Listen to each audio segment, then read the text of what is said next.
By the end of this video, you're gonna learn 5 advanced return strategies so you start points on a better foot. Let's not just see ball, hit ball. Let's actually think about what we're doing and why. So here's number 1, return to the player who's better at crashing. The crashing player is the player who's really good at approaching the kitchen and getting aggressive and applying pressure when I'm going to hit my 4th shot. And why am I crashing? I'm crashing because I wanna create some chaos, I wanna create some indecision, some uncertainty, potentially I wanna create some tension on their end. I want them to make a mistake. If you don't wanna have to deal with the crasher, return to them so you'll slow them down in their pursuit of the kitchen line.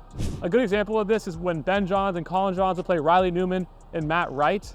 Ben and Colin would 95% of the time return it to Riley Newman because of how athletic he is, how good of a crasher he is, and so they wanted to keep him back for longer because they didn't want to have to deal with that pressure. Don't make the game harder than it has to be. A slight switch can change the complexion of the point. Number 2 is keep it away from the player with the deadly 3rd shot drive. If you're having trouble handling a 3rd shot drive, often one player will have a better 3rd shot drive than another player, and a lot of players don't like handling that. It's hard, especially if you hit a short return.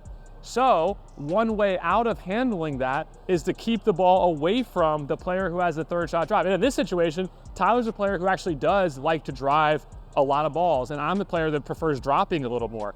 A lot of players would rather handle a 3rd shot drop than a 3rd shot drive because it's not as much pressure. Sometimes it's easier said than done. Here's why. A lot of times when you have a really good driver, they are not just gonna stay on their side of the court. They often will come over across the line if you don't hit a deep return over to the dropper in this situation. And so you have to be prepared for that. So if that keeping away from the good 3rd shot drive player isn't working, what should you do? What do you think? What do you think? Go to their backhand. Guys play with me a lot. Like Tyler said, hit it to their backhand, especially when it's the right side player who's returning this ball. Return it down the line. Even in these demos, you're seeing Tyler's actually shifting and leaning right. And then when Johnny takes the ball and goes to his backhand, he's stepping back. And one thing is Tyler is way less confident for now on his backhand. And if he gets the ball to his backhand, he's dropping that thing or doing something that we've never seen before. We're trying to lob it off their foot. Trying to lob it, yeah, 100% of the time, right? He's not gonna be able to rip that ball, so you can get rid of some of that pressure just by changing the location of your return. A quick interruption. This video is sponsored by Selkirk. I'm using the Invicta Power Air, the sick colorway. Go to selkirk.com, use my code, get a digital gift card toward a future purchase. Back to the video. Here's number 4. If a player just missed a 3rd into the net or they hit it out, hit them the next 3rd on the very next possession. I serve the ball to Johnny, he returns it back to me, I come in and I miss it into the net. Well, as we're going from the 1 to the 2, let's say it was 1-1-1, now it's 1-1-2, as the return team, one thing you might be thinking is, hit me the ball on the next possession. Don't just keep it away from me, because when I just missed, think about the psychology of the game. Go into your opponent's head. What am I thinking? Crap, I hope I don't miss the next one. And that's what a lot of people are thinking. So hit me the ball again, see if I make a mistake again, and if I make 2 mistakes, then double down on it. Number 5 is post-contact position responsibility. I spit, excuse me. Post-contact position responsibility. It's a lot of big words, but here's basically what it means. Maybe Tyler and I just talked about it. I'm gonna return down the line. So Johnny serves me the ball, I return it down the line, okay? And now, my responsibility is to follow the ball, okay? I don't need to return it line and then run towards the center. My guy's got my back, okay? So I'm gonna return the ball, I'm gonna come down the line, and then my partner, in fact, I just call it like a V formation or squeeze the middle or whatever you wanna call it. Depending on who you're playing, you could be opening up space for a really aggressive topspin drop, but know who you're playing against, right? If they've liked driving middle or line a lot, we're gonna be in position. If they've shown us that they're pretty good, go ahead and take yep, that right there, right? You can reach over and anticipate, okay? Which I actually think that may be a better position to start in depending on who we're playing against, okay? So we wanna squeeze this middle and cover all the angles that we have. Oftentimes we get into a weird position that we miss a shot, mainly because, not because we're not capable, but actually because we were standing in the wrong position. Let's assume that I return up to Johnny. Here we go. Boom.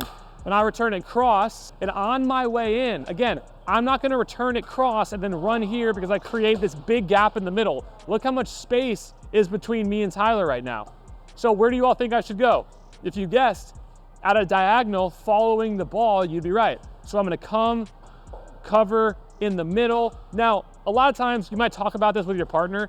If we have a player here that's been driving line a lot, I might tell my partner, cover your line, I got the middle, okay? At the same time, if they haven't driven line, they've driven cross a lot, you might scoot over a little bit. I might want you to get in your forehand there or my backhand.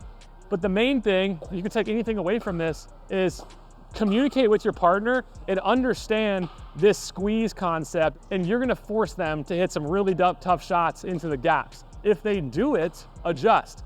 But until they've proven to you they're capable, keep the game simple. Let's give you a bonus real quick because I'm fired up about this, and I see this happen a lot. This is essentially number 6, it's a bonus. Throw the flares, cover for your partner. A lot of times you are gonna hit a short return. You're not gonna hit the return to where you really wanted the ball to go to. So what are you gonna do? You're not gonna just quit on the point. You have to figure it out together. You are one unit here, okay? So the person who's not hitting their return needs to be hyper-focused, engaged with their body and their mind about how to get out of a bad situation, which if you hit a short return, a lot of times you are in a bad situation.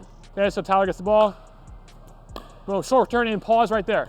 It's a tough situation. Now, if you're smart as a driver, Jeff is probably gonna attack the guy who's moving in. That's a hard volley, an on the move volley with them crashing both at the same time after a drive.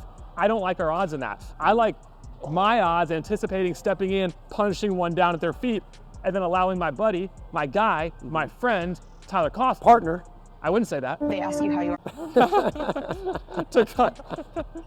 What too often happens is Tyler hits a short return, I'm standing here, they rip it at Tyler, I turn to Tyler and I'm like, what the heck? But it's not their fault. I mean, yes, get better at returns, but almost every single time you turn to your partner and say, hit a better return, well, they could turn back to you and say, well, cover me. It's just like when you pop a dink up in the air and your partner gets punished, they could say, make your dinks. But you could also say, why don't you be engaged, have your paddle up and counter like a freaking pro, okay? I really think this is a great point, because like No one saw me. like whoever's up, like the partner at the kitchen line taking the fourth, like the majority of the time. Well, I wouldn't say, it all depends, in my opinion, on how good is the return. Yeah. And also, again, like what's the level? Or give me feedback on this, like when I'm up, I prefer to call a switch because it allows me to stay middle and cover most of it. And one of the things that me and Tyler talk about a lot is Tyler's playing at about a 4-0 level right now. And so oftentimes he feels like he's figured it out, the solution to it, which at the 4-0 level for Tyler right now, he has figured out some stuff that works. Then all of a sudden you go to 4-5 and it's different. It's not exactly, that's why he's like, it's always gonna work like this. No, it's gonna be different when you get to the next level. Then you get to 5-0, and then you get to pro, and all of a sudden I came over to squeeze, but you were fine handling a moving volley, and then they just hit a little rolling inside out dink winner, AKA a dinner, and now you're like, hey partner. I wouldn't say that. Well, actually, I don't think, You call me partner. Shoot, I just called him partner. That's gotta be the end of the video.